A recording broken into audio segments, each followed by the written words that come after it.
Les amis, bonjour, j'espère que vous allez bien et que tout se passe pour le mieux pour vous. Très compliqué, c'est un match... Franchement, là, j'ai vu la saison passer, là. J'ai vu, je sais pas, hein, j'y étais pas confiant. Avant ce match-là, je n'étais pas confiant. Pour ceux qui ont vu ma dernière vidéo, les gars, 4e minute. Hier, j'ai dit dans mon débrief du Barça que le Real aujourd'hui ne m'étonnerait même pas s'ils encaissaient un but à la 5e minute. Avant la 5e minute, je l'ai dit 2 fois hier. Et les gars, qu'est-ce qui se passe? Qu'est-ce qui se passe? Enfin, le coach, tu peux pas leur dire, les gars, avant la... n'encaissez pas avant la 5e minute, les garçons. Bref.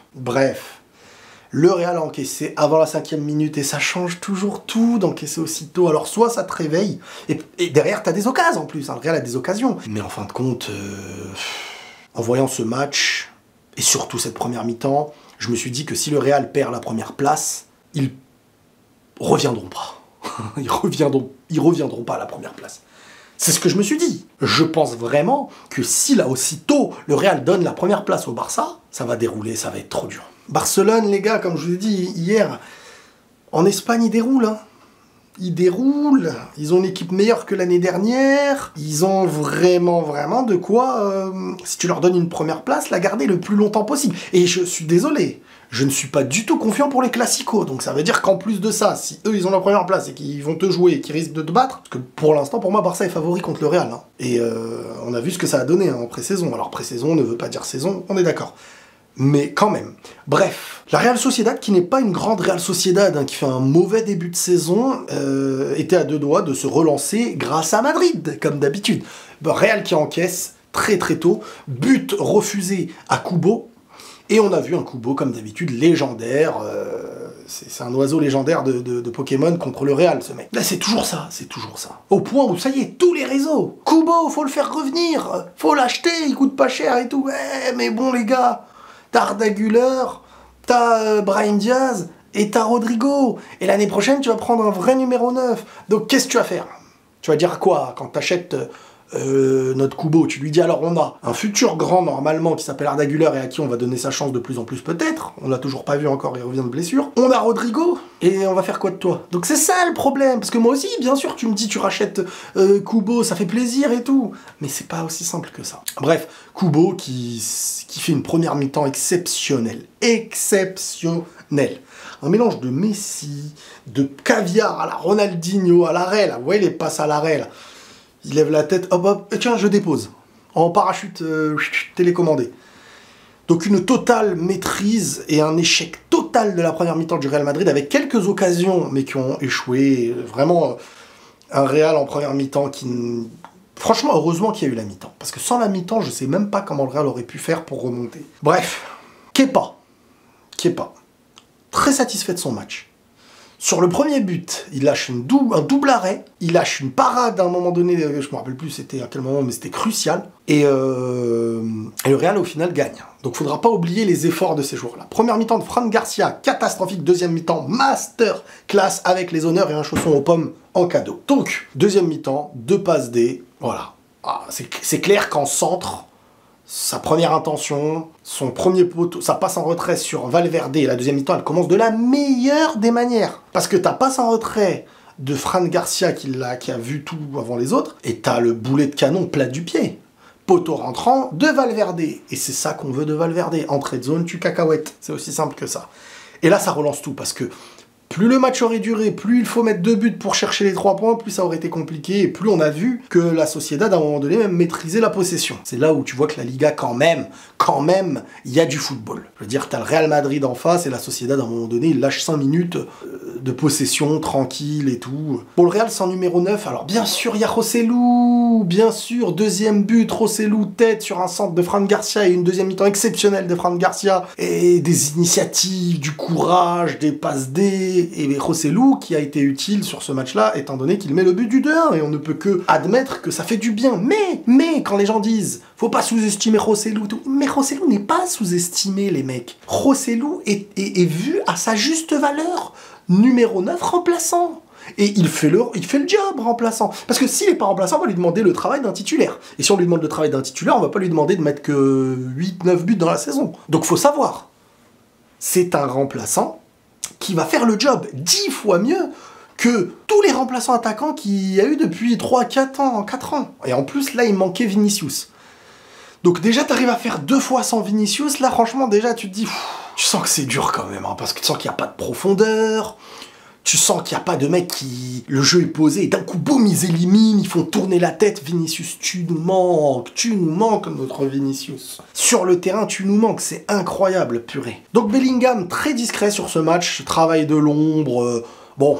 le mec est quand même élu joueur du mois de la Liga pour sa première... pour sa première au Real, d'une certaine manière. Premier mois au Real, joueur de la Liga du mois. Bon, ok, il a failli mettre une tête plongeante à l'entrée de Brahim Diaz qui lui centre. Voilà, c'est le match que tu gagnes à l'arrache. Maintenant, faut vite le retour de Vinicius, parce que les gars, je vous le dis, tu vas pas tenir longtemps comme ça. Tu vas pas tenir longtemps comme ça. Et contre l'Atlético, ça va pas être facile si t'as pas un vrai numéro 9. Ça va être vraiment le test contre l'Atlético pour moi, de voir ce Real sans numéro 9, qu'est-ce qu'ils vont faire face à une équipe sérieuse, avec un nom, voilà quoi. Ça va pas être facile. Je suis inquiet quand même, les gars. Moi, je vais pas vous mentir, je suis quand même inquiet. Je suis quand même inquiet parce que certes, tu arrives, t'es encore premier, t'es à 5 matchs, 5 victoires, mais t'as le Barça qui te colle comme ça, et tu sens quand même que eux, ils ont une marge de plus de tranquillité, en fait. Donc toi, tu vois, ça te prend ton énergie, t'es comme ça, t'arrives à tenir encore la barque et tout, mais oh là là là là, l'eau, elle arrive là, mais je respire encore, hein. Ouais, mais bon, bientôt il va falloir le tube, là, je sais pas quoi, là, le tuyau, là. Parce que ça va être compliqué de maintenir cette première place, hein. Ça va pas être facile, hein, pur, il faut essayer de le tenir le plus longtemps possible, essayer d'attendre le plus vite possible le retour de Vinicius pour améliorer tout ça. Mais ce Real Madrid, quand même, ça va dépanner la saison, ça va être lourd, hein. Et là, ça va enchaîner après Ligue des Champions, etc., hein. Donc franchement, assez inquiet, hein, je vais pas vous mentir. Bon, Toni Kroos qui pour moi sur ce match s'est quand même fait manger en première mi-temps. Carvajal, comme ils disent. Carvajal, franchement, bon, voire très bon début de saison. Un Carvajal comme ça, qu'on connaissait dans les grands matchs de Ligue des Champions quand il se préparait mentalement, qu'il n'allait pas à la chicha, enfin, voilà quoi, tu vois, vraiment quand le mec il était focus. Mais il est là, il fait ses matchs. Il manque vraiment un numéro 9. Franchement, là, tu refais venir Vinicius, tu mets un vrai numéro 9, on aura un Bellingham 2 fois plus fort. Et j'ose vous le dire, les gars, que quand il y aura un véritable numéro 9 qui prendra les défenseurs et qui laissera un espace à Bellingham à qui on ne demandera pas d'être le milieu défensif, le milieu central et l'attaquant, et le milieu offensif, là, Bellingham sera encore plus efficace, plus libre et plus capable de déstabiliser. Parce que là, comme je vous le dis, Joselu, bon, il a fait le job. Joselu, c'est très simple. Quand il est sur la pelouse, on lui demande de mettre au moins un but ou une remise qui mènera à une action décisive. Être décisif par un but, par une passe D, par l'avant-dernière passe, voilà, c'est tout. Là, Joselu, il a réussi son match. C'est ce qu'on demande à Joselu. T'as gagné, buteur du 2-1. Bravo, chapeau l'artiste. C'est ça, le travail d'attaquant. C'est à la fois cruel et à la fois totalement bénéfique dans ton sens. C'est-à-dire que tu vas faire un match moyen, marquer un seul but et tu pourrais être up du match, tout autant que tu peux faire un bon match, tu vas rater une occasion, tu perds, et on va dire que t'as fait un match pourri. C'est cruel, être un attaquant, et surtout dans le profil de Joselu. Bon, bah voilà, hein, les gars, qu'est-ce que vous voulez que je vous dise? T'es encore premier, on va s'en satisfaire le plus longtemps possible. Ça va être dur de tenir cette première place très longtemps. Impatient de vite revoir Vinicius, impatient de voir Arda Güler aussi. Un peu de fraîcheur, un peu de joueurs qui vont offrir du spectacle, parce que un mec comme Rodrigo, les gars, bon, moi je sais qu'il a une gêne. Depuis pas si longtemps que ça, il s'était blessé au Brésil, et je vous en avais parlé, à 2 doigts de l'opération, mais voilà, il y a eu des avis différents, avis opération de certains médecins, certains qui disent il peut tenir que ça. On sent qu'il est pas dans la... il se jette pas à 100%. Maintenant, Rodrigo, c'est le joueur qui accompagne bien les très grands joueurs. Ce n'est pas encore ce joueur, parce que quand il n'y a plus Benzema et qu'il n'y a pas Vinicius temporairement, c'est lui qui est normalement dans le devoir de déstabiliser offensivement, techniquement, d'être... et il prend pas encore cette initiative. Alors, est-ce que c'est physique? Est-ce qu'il y a un pépin? Est-ce qu'il n'y arrive pas quand il n'a pas le grand joueur à côté? Il faut pas que ce soit le leader offensif, Rodrigo. Il faut que ce soit celui qui sache accompagner. Alors, bien sûr que c'est pas son meilleur profil de jouer avec 2 attaquants et de ne pas avoir son côté pour, de base, fixer le 1 contre 1, avoir un gars que tu peux servir devant, et voilà. Mais c'est pas nul non plus. Hein, c'est pas nul non plus. Mais quand même, Rodrigo, j'en attends plus, encore une fois. J'en attends plus. Et je pense que j'ai fait le tour. Hein. J'ai dû oublier peut-être des petites choses, pardon. Bref, le Real. toujours, et je vous l'avais dit de manière, toujours au début, totalement décevant, et une deuxième mi-temps, tu sais pas par quel miracle, ils s'en sortent. Et ils imposent quelque chose de psychologique, de technique, de pression. À un moment donné, le Real Sociedad, ils ont le ballon longtemps et tout, mais on dirait le Real attend. Le Real attend. Ils se disent, on va avoir notre opportunité et on va la marquer. J'aimerais que le Real maîtrise plus ses matchs. J'aimerais sentir qu'il y a une progression footballistique. J'aimerais sentir qu'il se passe autre chose que de la réussite quand elle est dans ton sens. Que de l'efficacité. J'aimerais un peu plus. J'aimerais une totale maîtrise.